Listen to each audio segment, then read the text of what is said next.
వినేవాళ్ళు ఉండాలి కానీ రోజుకొక కొత్త స్టోరీ చెప్పుకొస్తారండి వీళ్ళు. మామూలు స్టోరీలు కాదు, వింటూ ఉంటే ఆశ్చర్యం వేస్తూ ఉంటుంది.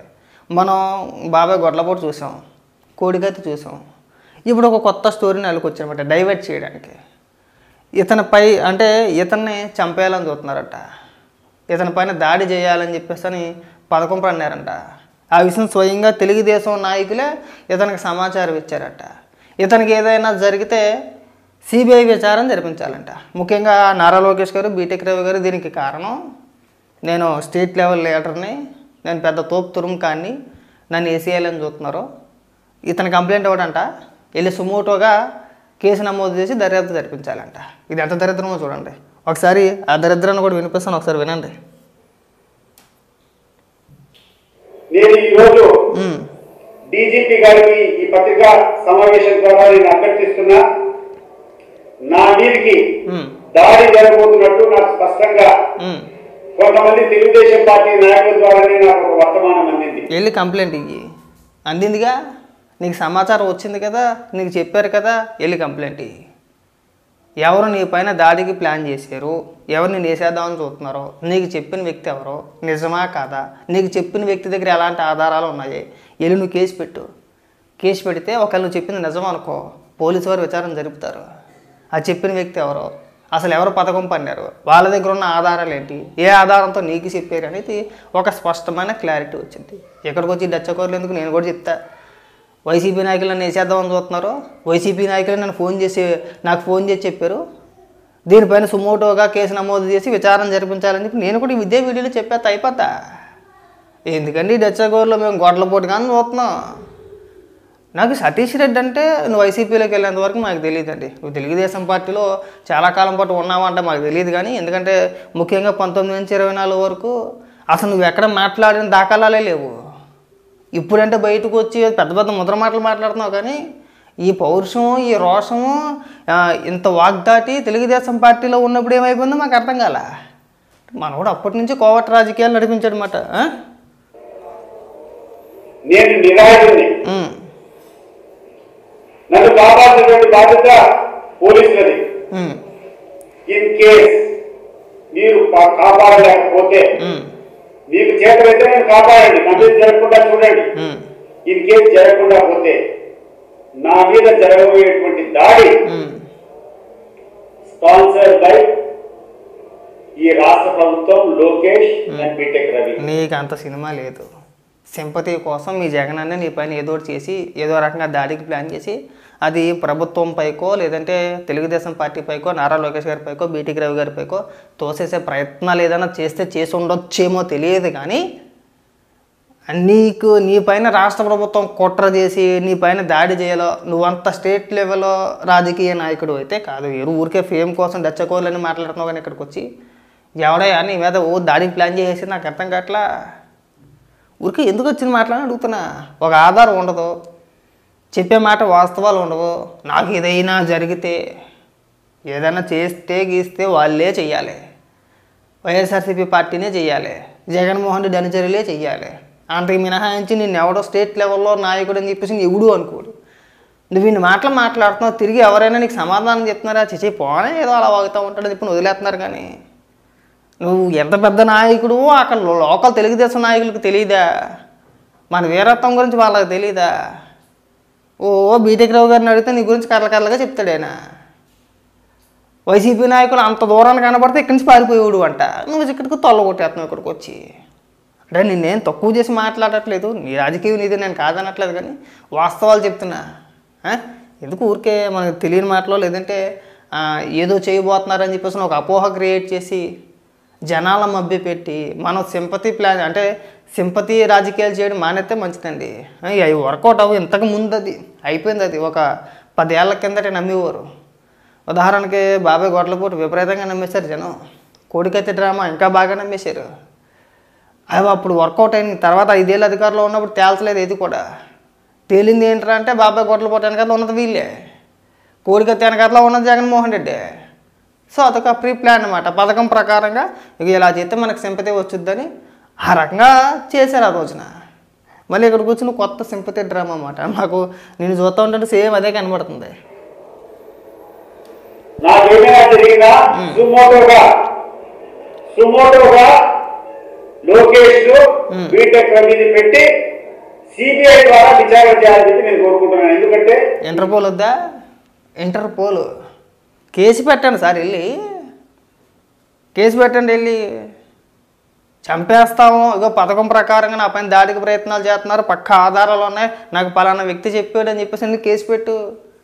మీడియా ముందుకు వచ్చి చెప్పడం దేనికి? ఇలాంటి మాటలు చెప్పాలంటే మేము కూడా 100 మాటలు మాట్లాడతాం.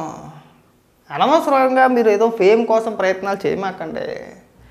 చాలా చూసే ఇలాంటివి పోలీసుల ద్వారా న్యాయం జరిగేటువంటి పరిస్థితులు లేవు. ఈడ పోలీసులు కాదు, పచ్చకండాలు వేసుకొని తిరుగుతాడు. ఇక్కడటువంటి డిఎస్పీ కానీ, ఇక్కడటువంటి రూరల్ సిఐ కానీ, ఇక్కడటువంటి డిఐజీ కానీ వాళ్ళ పెద్దలు ఇచ్చారు. నిజాయితీ పడ్డ అధికారులంతా పక్కన కూర్చొని ఉంటారు. వీళ్ళ వల్ల ఎటువంటి న్యాయం జరగదు. నా మీద దాడి జరిగితే, నా మీద ఏ రకమైనటువంటి జరిగినా కూడా ప్రధానంగా ఈ రాష్ట్రంలో ఉన్నటువంటి మంత్రి లోకేష్ ను, అదే రకంగా ఇక్కడటువంటి స్థానిక వైఎస్ఆర్ తెలుగుదేశం ఇన్ఛార్జ్ బీటెక్ రవిని సుమోటోగా పెట్టి ఇతను ఎంత ఖచ్చితంగా పక్కాగా అసలు తడబాటు లేకుండా చెప్తున్నాడు అంటే ఏదో ప్లాన్ చేసుకున్నారు, మొత్తానికి గట్టిగానే ప్లాన్ చేసుకున్నారు. మామూలుగా సేమ్ ఇంతకుముందు ఏదైతే దాడులు చేయించుకొని తెలుగుదేశం పార్టీ పైన అప్పుడు నా చంద్రబాబు నాయుడు గారి పైన తోసేసే డ్రామాలు ఆడారో అలాంటిదే ఒక కొత్త డ్రామా అన్నమాట. ఒకవేళ అంత పక్కాగా సమాచారం ఉంటే మనం ఏం చేయాలండి? వీళ్ళు ఒక కంప్లైంట్ ఇవ్వాలి. ఇదిగో నా పైన పలానా వ్యక్తులు ఇలా చేయాలని చెప్పేసి ప్లాన్ చేస్తున్నారు, ఇదిగో నాకు పలానా వ్యక్తి చెప్పాడు, కావాలంటే మీరు అతన్ని విచారించవచ్చు, అతనికి ఏ విధంగా తెలిసిందో అనేది మీరు విచారించి తేల్చండి, నాకు రక్షణ కల్పించండి అని చెప్పేసి అని వదిలేరుగా. అండ్ వదిలేస్తారా? నిన్ను వేస్తారా? నువ్వు ఎవడమండి అసలు? ఎవడ పట్టించుకోవడం మిమ్మల్ని? మీరు ఎక్కడికి వచ్చో గొడవలు దించేసుకొని నన్ను వేసేస్తున్నారు, నా పని ప్లాన్ వేసేస్తున్నారు, పథకం రచించేస్తున్నారు. నారా లోకేష్ గారి కారణం, బీటెక్ రావు గారి కారణం. అసలు మీ గురించి ఆలోచిస్తారండి? నారా లోకేష్ గారు మీ గురించి ఆలోచించే స్థాయి మీది? అంత స్టేట్ లెవెల్ నాయకుడు అనుకుంటున్నారా? మీకు మీరు ఊహించేసుకుంటే ఎట్టాగా? ఎప్పుడైనా జగన్మోహన్ రెడ్డి లాగా, లేదంటే జగన్మోహన్ రెడ్డి కుటుంబ సభ్యులలాగా చంద్రబాబు నాయుడు గారు కానీ, లోకేష్ గారు కానీ ఎప్పుడైనా హత్యా రాజకీయాలు చేశారా అండి? పని ప్రోత్సహించారా? లేదు కదా. మీ నాయకులు ప్రోత్సహించారు, జగన్మోహన్ రెడ్డి ప్రోత్సహించాడు. నేను గతం గురించి చెప్పను, ఎప్పుడెప్పుడో గురించి నేను చెప్పను. మన బాబాయ్ గొడ్లపోటు ఒకదాన్ని తీసుకుంటే సరిపోద్ది. అవినాష్ రెడ్డి ఏ పార్టీలో ఉన్నాడో? మీ పార్టీలోనే, జగన్మోహన్ రెడ్డికి తమ్ముడు. బాబాయ్ మర్డర్ కేసులో బెయిల్ మీద ఉన్న వ్యక్తి అవినాష్ రెడ్డి తండ్రి, ఇద్దరు కూడా బెయిల్ మీదే ఉన్నారు కదా. ఆ కేసులో దోషులు వాళ్ళే కదా, నిందితులు వాళ్ళే కదా. ఎవరు చెప్పారు? మేము చెప్పామా? రాష్ట్ర ప్రభుత్వం చెప్పిందా? సిబిఐ చెప్పింది. ఇప్పుడు మీరు అధికారంలో ఉన్నప్పుడు, జగన్మోహన్ రెడ్డి ముఖ్యమంత్రిగా ఉన్నప్పుడు చెప్పింది. చెప్పలేదా? కొడుకత్తి ఏమైంది? ఏం తేల్చారు? కోర్టుకు కూడా వెళ్ళాలి జగన్మోహన్ రెడ్డి. అంటే ముందు ఏదో రకంగా మీ పైన మీరే దాడికి ప్లాన్ చేసుకొని, దాని వెనకాల చంద్రబాబు నాయుడు గారు ఉన్నారనో, లోకేష్ గారు ఉన్నారనో, ఇంకొకరు ఉన్నారని చెప్పేసాను. మనకి ఇలాంటి విష ప్రచారాలను చేస్తే మనకు ఒక రకమైన ఫేమ్ వచ్చేద్దని చెప్పేసాను కదా, డైవర్ట్ చేయడానికి కదా. ఊరుకోండి సార్, ఇలాంటి మాటలు మాట్లాడే సిగ్గనిపించట్లేదు మీకు అసలు. ఎప్పుడైనా ఎవరైనా ప్రోత్సహించారా? అసలు తెలుగుదేశం పార్టీకి కానీ, చంద్రబాబు నాయుడు గారికి కానీ, నారా లోకేష్ గారికి కానీ అలాంటి చరిత్ర ఉందా అండి? ఫ్యాక్షన్ రాజకీయాలు చేసే అలవాటు ఉందా వాళ్ళకి? లేదు. మరి మీరే కదా చెప్తారు, గతంలో తెలుగుదేశం పార్టీలో ఉన్నప్పుడు చాలా సందర్భాలు చెప్పారు కదా. ఇవాళ జగన్మోహన్ రెడ్డి మంచోడు అయిపోయాడా? నీ పైన ప్లాన్ చేస్తున్నారా?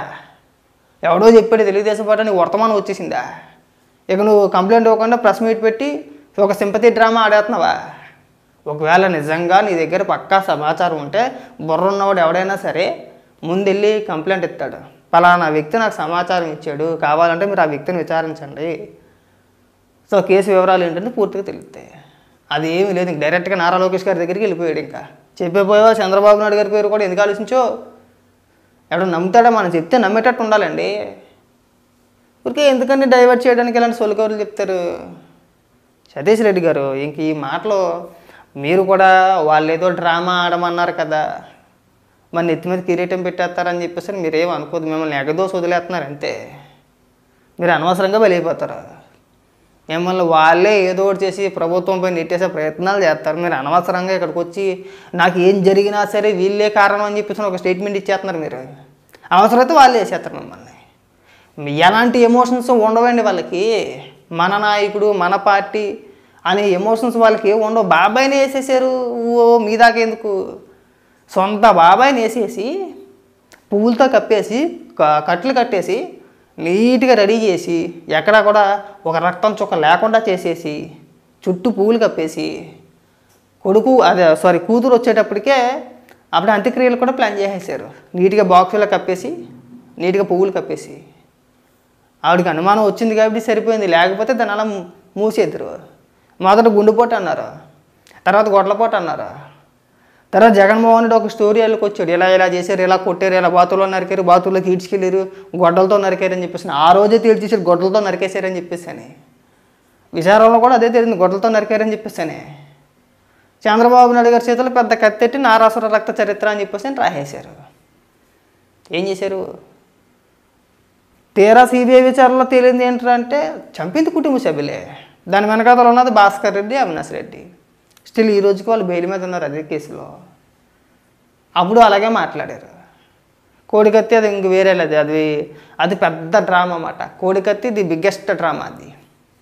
మనం దాని గురించి ఎంత తక్కువ మాట్లాడుకుంటే అంత మంచిది. ప్రతి ఒక్క వైసీపీ నాయకుడు రోజాతో సహా జగన్మోహన్ రెడ్డితో సహా విపరీతంగా నటించేశారు. అయ్యి బాబు ఇంకేమన్నా ఉందా, జగన్మోహన్ రెడ్డిని పీక తీసేపోయారు, పొరపాటున ఇలా అన్నాడు కాబట్టి ఇక్కడ గుచ్చుకుంది, అదృష్టం బాగుండి బతికి బట్టగట్టాడని చెప్పేసి ఏకంగా గోల ఏడుపులే. మరి సిగ్గు శరం ఉంటే అప్పుడు కూడా ఇలాగే మాట్లాడారు కదా. చంద్రబాబు నాయుడు గారు, నారా లోకేష్ గారు అన్నారు కదా. మరి అధికారంలో ఉన్నప్పుడు ఎందుకు అరెస్ట్ చేయలేదు?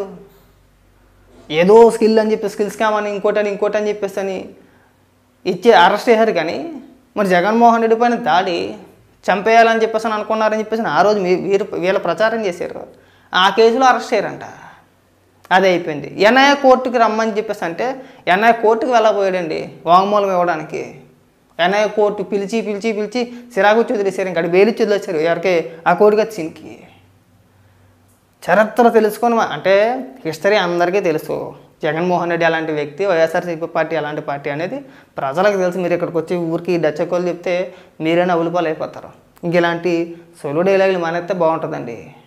తెలుగుదేశం పార్టీ కానీ తెలుగుదేశం పార్టీ నాయకులు కానీ మిమ్మల్ని ఏదో చెయ్యాలి అనుకోరు, అది పచ్చి అబద్ధం. ఒకవేళ ఏదైనా మీ నాయకులే ప్లాన్ చేసి మీ జాతర చెప్పిస్తున్నారేమో.